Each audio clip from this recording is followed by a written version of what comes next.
guys, it's Kristen and Layla. And today we are making Cookies! Cookies, yes! What kind of cookies are we making? Oatmeal cookies. We're making a classic oatmeal cookie, but we're changing it up and we're making this oatmeal cookie, how many ways? 4. 4 ways. That means regardless of who in your house likes what, picky eaters, if you like nuts, if you like raisins, if you like chocolate, if you like coconut, we've got a cookie for you. And if you're like our house, we're gonna divide this cookie into 4 batters and make 4 different kinds of oatmeal cookies. And we pretty much love them all. Pretty much, yeah. I mean, we don't discriminate when it comes to cookies, do we? No, not at all. No, not at all.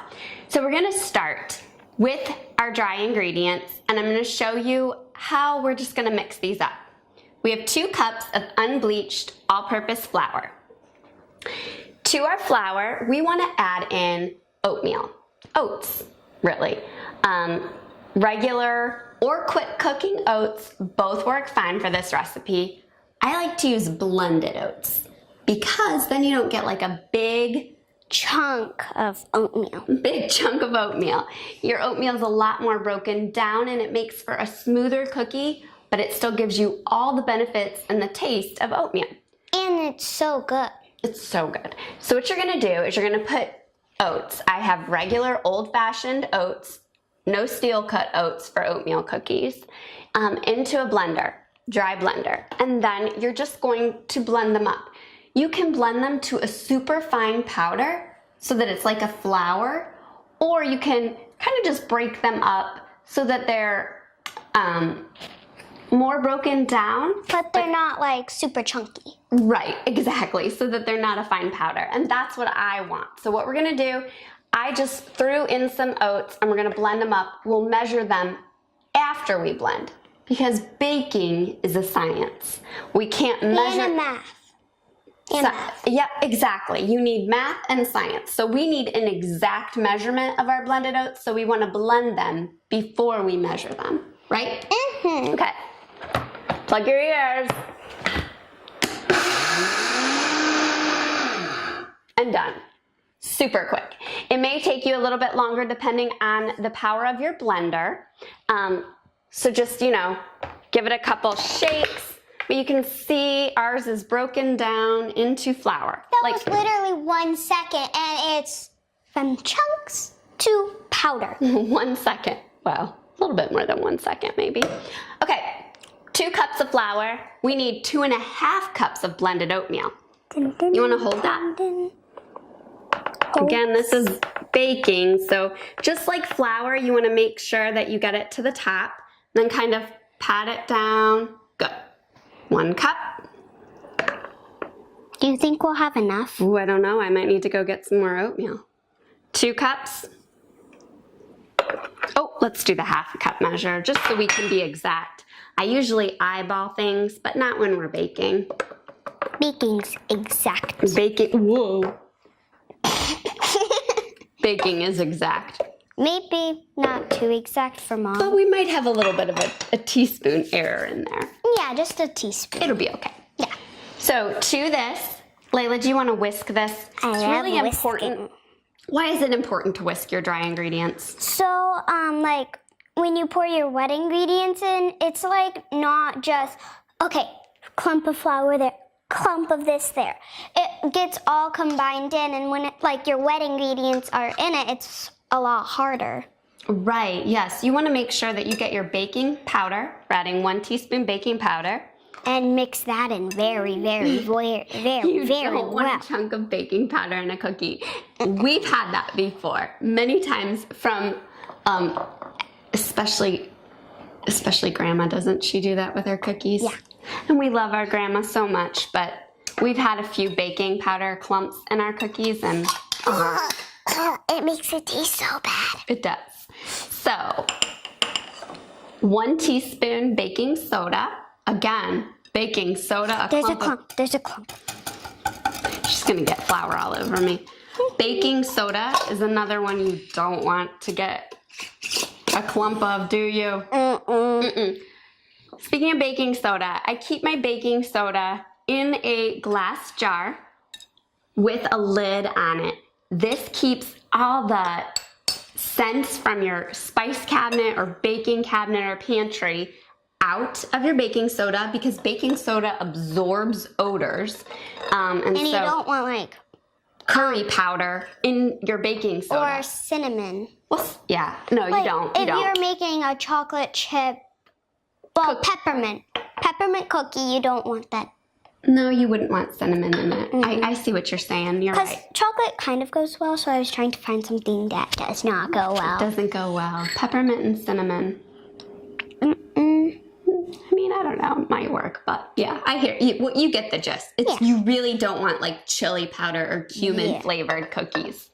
Salt. Okay, and then a half a teaspoon of salt. I like salt. She does.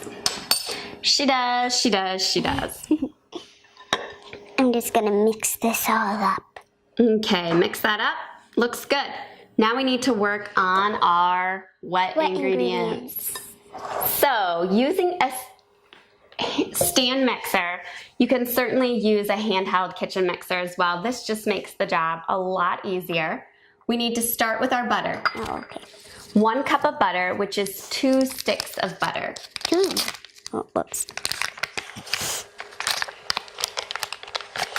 Can you get it there? And you want to make sure you use unsalted butter when you're baking because we added salt to our dry ingredients. And when you are baking, you want to be able to control how salty things are. My hands are getting buttery. Your hands are getting buttery. Here, I have a little rag here. Don't worry, we throw this into the laundry after we're done baking because you never know if it gets Raw egg. raw eggs or butter or anything like that. Then we add our eggs? Nope, now we need to cream the butter. I'm gonna Lock it up. And you just want to cream the butter till it's a little fluffier. And go ahead, turn it on. Can you get it? Butter, you really want to work with room temperature butter when you're baking cookies, and that's going to make it so much easier to incorporate into the batter, and also room temperature eggs. I've shown you guys before, if you forget to take your butter, eggs, or like cream cheese even for cheesecake out to get to room temperature, place in a bowl and then place this bowl on top of a larger or a smaller bowl that has hot water in it, and that hot water will help to heat up your eggs, your cream cheese, your butter. Just don't want to leave it too long because you don't want your butter to melt. Okay, that looks good and fluffy. Stop. So now we're going to add our sugar. Should I unlock it? You can, sure. You can lift it up. You always want to cream your butter with your sugars before you add your eggs with cookies. This one first? Sure. 1 cup of brown sugar. 1 cup Normal sugar. of normal sugar. That's a lot of sugar. It is a lot of sugar. This makes a lot of cookies though. How many? At least 20? No, at least 48. 48? At least 48 cookies. You turn it on. Okay, I'll turn it on. I don't know what to turn it on. Don't turn it that high. Turn it to low speed and let that incorporate until the sugars are nice and combined. And like it's kind of chunky. No, you don't want any chunks. You want it like combined. You want it nice and smooth and fluffy.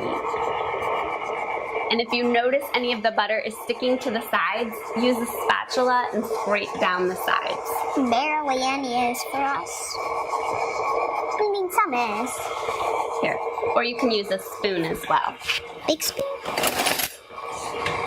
Huge spoon. We'll turn it up once it starts to get incorporated. Oh, here, we'll stop that to scrape down the sides. There you go.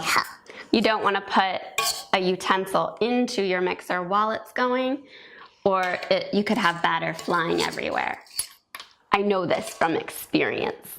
You did it? Of course I've done that before. We make messes all the time, but that's what we're here to do is we're here to teach these people not to make the same mistakes that we have made, right? Uh-huh. Okay, good. That's good. So you want to let that go till it's nice and incorporated. I know a lot of my baked good recipes say do not over mix, but there's no flour in there. You worry about over mixing when you have flour in because the flour, the gluten in the flour will like make the baked goods tough. But when you have butter and sugar, you want to let it cream well. So you want to mix it well. Smells amazing. Sugar and butter. I mean, yeah, of course it smells amazing. Okay, that looks great. Nice and creamy. You want to add? Crack the egg? Sure. Do you want to crack them in here? Sure. That's a great tip. Even if you're an adult, you want to add in your eggs, or a pro at cracking eggs, I should say. Just set it on the butter wrappers. I'm a pro at cracking eggs. But even if you are a pro, it's best to crack them in a bowl. That way, if you get any little shell in there, you can scoop it out.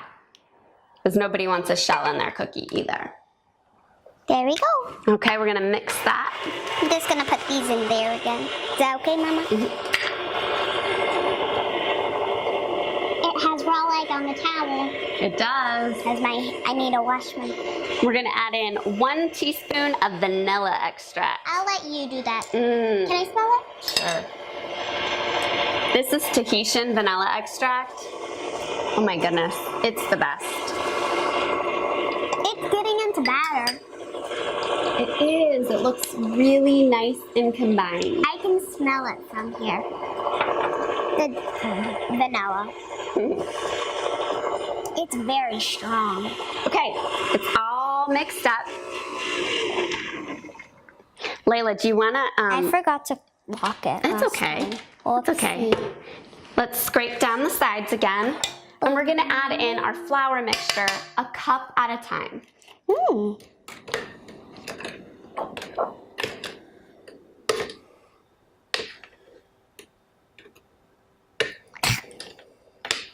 And then slowly mix just to combine. Okay, perfect. Sneaky perfect. So that was a half a cup. The half a cup measure is just easier. Have one? Sure. All right, put it down and then turn it to low. I'll lock it this time. Okay, lock it. And we're just gonna add the flour in batches here until this is nice and combined. Okay, so yes, just keep adding 1 little scoop at a time. And you want it just until the dough is here. Now, once we get to this point, we can kind of scrape that down again. Whoa. That batter likes to stick to the mixer there. So we can just dump in the rest of the flour. And we're gonna mix until it's just combined. Because with flour, we don't wanna do what, Layla? Overmix. Overmix. Whoa. No flour left. Okay, so let's put that down. I'll lock it. Okay, and give it 1 little mix. Interesting. And it's combined. Okay. I still see flour. You do? Yeah. Now we're good. She did. She caught 1 little spot. Nobody wants a spot of flour either. You want to scrape all that off there? Sure. So this is the base of our oatmeal cookie recipe. At this point, we're going to add in our mix-ins. So for this amount of batter, we want to add about 4 cups of any variety of mix-ins. Now, if you wanted to just make chocolate chip oatmeal cookies, you would just dump in 2 bags of semi-sweet chocolate chips. 2 bags? 2 bags, a lot of chocolate chips, or about 4 cups of chocolate chips into this batter, which is about 2 bags. And so then you would mix it up gently, and that would be your chocolate chip cookie batter. If you wanted to make all raisin walnut cookies, you would add in 2 cups of raisins, 1 cup of nuts, some cinnamon and nutmeg and mix it, and that would be your raisin, cinnamon, nutmeg, walnut. I can't talk. Walnut raisin cookies, raisin walnut oatmeal cookies, oatmeal raisin cookies. However you want to say it. It would be oatmeal cookies with raisins and walnuts. But we're gonna divide this into 4 batters. So I'm gonna get the 4 bowls here. Trying to get as much dough as I can into the batter so we don't waste any. So you don't lose any? Yeah. Let's clear some of this. I do not want to lose any batter. You don't want to lose any batter. No, I think you've done a really good job. This one little spot left. If you hear a little dinging, it's our dog. She, I think, smelled the cookie batter, and so she's like, well, I'm going to come around here and check out and see if you guys accidentally drop anything. Yeah. Which we won't, because we don't want our dog to get any sugar. Or food poisoning. Chocolate, really. We don't want her to get any chocolate. Or salmonella. Salmonella poisoning, yeah. Layla and I mean, truth be told, I've never eaten raw cookie dough. Me neither. I know that's crazy. Call me paranoid, but I haven't done it. I don't think I'll like it. You don't think you'll like it? Well, you might, but Let me try it. we don't need to try it. Why don't you get the 4 bowls of mix-ins? Oh, yum. While I divide this up. The one that looks the best is the chocolate.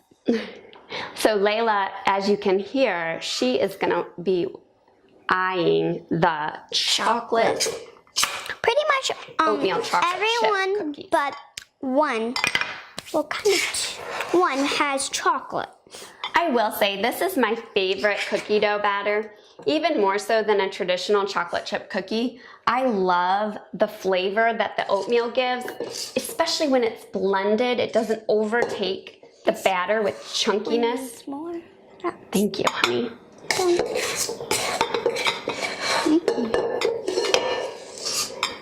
Okay. We're just gonna dollop a little bit more into each. And why don't you tell everybody what's in our 4 bowls, if you can figure it out. So one bowl, my favorite, has just plain chocolate chips. Our next bowl has white chocolate and then some craisins. I call them craisins. She calls them craisins, dried cranberries. And then our next... And in the cranberries, it also has a little bit of orange zest. I find that orange zest really pairs well with the white chocolate and the cranberries and makes these cookies like pop in your mouth. The next one has chocolate chips, Chopped almonds. and coconut. So it's like an almond joy oatmeal cookie. And our last one has raisins, walnuts, and nutmeg. And cinnamon. Cinnamon. Right. Okay, so to the first batter, you want to add in some chocolate chips? Can I have one? You can have one, I guess. Yay. So what you want to do, this is about a 1/2 cup of chocolate chips. And you can add up to a cup. Are we going to get messy? We're going to get messy. Can I do it? I like getting messy with chocolate chips. You want to do the chocolate chips? Okay. You get messy with the chocolate chips. And then I'll do also this one. You can do those too. Okay, so you want to make sure that you don't over mix your batters, but mixing in your mix-ins with your hands is the best way to do it. And it's so much fun. This is great for kids. Great for kids. It is great for kids. Because kids like to get messy. It's like playing with slime, only better, because this actually will taste good. I mean, you get to eat this. Slime is fun. Slime is fun. And messy. Very, very messy. Okay, so don't overmix that, Layla. Don't, right now, the only thing that you want to make sure is you don't go, you just kind of want to mix it in gently. Like this? Like slime, you fold it in? Like fold it in, very good. You want to fold it in, not... That's what I like to do with slime, folding in. I also like to make bubbles. Bubbles, okay. And so then I have, again, she has the chocolate chip. That's perfect, no more mixing. Okay, now let me do my next one. I have the Almond Joy, which is just chocolate chip, chopped almonds, and coconut. And then my next one I want to make sure I get all the coconut off of my fingers. Well, mine doesn't have any chocolate chips. Perfect, you were fine. I just don't want to add coconut to our raisin cookies. I don't think that will taste too. Now this would be, obviously, if you have a nut allergy in your family, make sure that you do not mix, or if you're serving this to anybody, especially with nuts too, make sure that you let people know if you make one batter with nuts and one without, that you say may contain nuts, especially because your hands are mixing and things may get contaminated. So just remember that in the back of your mind. Okay, that's good, Layla. So she did the white chocolate chunks with the dried cranberries. I'm Cookie Monster. And the orange zest. Only one of my hands got messy. Only one of your hands got messy. Dun, dun. And then the last batter, which smells so good, is the cinnamon, walnut, and raisins. The other ones pretty much smell like nothing. Now what you want to do is you want to refrigerate these for at least 30 minutes and up to a couple hours. And what that does is it helps the butter to get cold again that's in the batter, which will keep your cookies fluffy and soft and without spreading like crazy on your batter. So we're gonna wash up our hands, pop these in the fridge, let them sit for 30 minutes, then we'll meet you back here to bake them. All right? Yay! Okay. Okay, our dough has been chilling for 30 minutes, a little bit longer for us here, but you want to make sure you chill for at least 30 minutes. And then it's time to roll these cookies and bake. We like to use a cookie scoop, and we're just going, here, I'm going to use. Is that good? Yeah, these are going to be extra big cookie scoops, so you can get a little bit more, about a tablespoon of the cookie dough mixture. I was expecting this to be so cold. Yeah, it's only been in there a half an hour, so it's not super, super cold. If it had been in there for 24 hours, it'd be really cold. And so you just want to roll them out to about the same size. And we have I'm doing chocolate chip. You're doing chocolate chip. Don't overmix them. Don't squash them like that. Just kind of give them a gentle roll. Layla's doing her favorite chocolate chip. I'm doing the Almond Joy ones right now. 4 per line? What's that? 4 per line? Sure, let's do 3. Let's just do 3 so that if they do spread it all, we have plenty of space on ours. You can usually fit about 12 cookies per cookie sheet. We're fitting 9. We're doing 9. We could fit 12. We could squeeze these in and make them so that there's 4. That would work.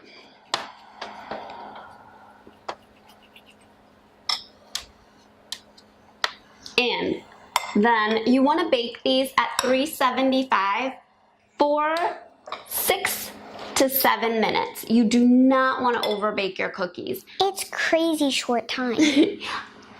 If your oven bakes low, you might need a full 8 minutes, but you just want the cookies to be set and the bottoms to be just browned. Then remove them from the oven, let them sit on the cookie sheet for, perfect, Layla. Okay. For about 2 minutes. You want to let them sit on the cookie sheet for about 2 minutes, and then you gently want to lift them off the cookie sheet and place them on a cooling rack. And by the magic, we have some baked here, which are on our cooling rack, and I have 2 of each kind. So I have, this is the Almond Joy, and you can see the chocolate chips and the almonds. And the little coconut. And the little flakes of coconut. We have our walnut raisin, which is the raisins, the walnuts, and the cinnamon. Are totally chocolate. I mean, you can totally tell. Chocolate chip lovers, and our raisin white chocolate. You see the little raisins and you see the little white chocolate. delicious. You guys, these oatmeal cookies are perfect for picky eaters, perfect if you want to make one cookie dough in a lot of different flavors. I mean, you could make a big batch of these and feel like you have 4 different cookies to enjoy, but really you just did the work of one cookie. And they're delicious, aren't they? And they're great for parties. They're great for parties, they're great for Christmas, they're great to have all year round. Don't you think? I think we need, you want to try this? You want to try one? Take a bite.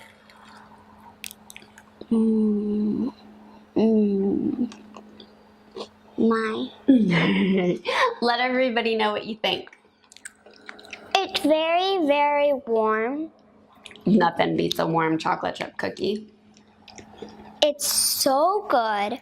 You taste the chocolate perfectly. It tastes like a store-bought cookie. But better. A bakery fresh store. She means like a bakery chocolate chip cookie, right? That just came out of the oven. Just came out of the oven. Well, guys, thanks so much for joining us.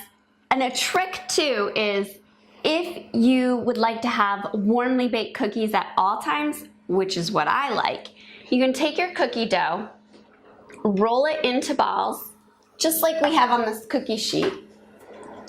Pop this cookie sheet in the freezer until these cookies are frozen solid, the balls, then pop them into a Ziploc freezer bag. When you want to bake your cookies, pop the frozen cookies, however many you want, from 1 to the full batch, place them into the oven at 375, and instead of baking for 6 to 7 minutes, bake for 9 to 10 minutes, and they will bake up perfectly, and you can enjoy warm chocolate chip cookies whenever the craving strikes. That's it, guys. I hope that you guys enjoy this recipe. We're gonna go to enjoy some milk and cookies. See you next time. Bye. Bye.